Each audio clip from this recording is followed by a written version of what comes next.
જો ધોરણ 1 વાળાના project book, બરાબર, જે બુક છે આપણને આપેલી, તમે જે કામ કર્યું એ બધાના પપ્પાની સાઇન કરાવી પાછું લાવ્યા. પછી બાળકો આજે એની અંદરથી સરસ મજાના ચિત્રો કટિંગ કરી અને કોરા કાગળ ઉપર ચોંટાડશે. જૂની કંકોત્રી, જૂના પુસ્તકો બધું જ ભેગું કર્યું ભાઈ. એમાંથી અલગ અલગ કટિંગ કરી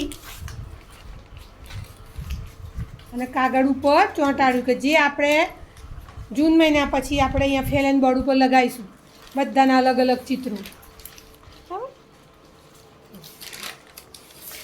અત્યારે બધા ચિત્રો કાપી અને કાગળ ઉપર ચોંટાડવાની કામગીરી ચાલી રહી છે ભાઈ. સરસ.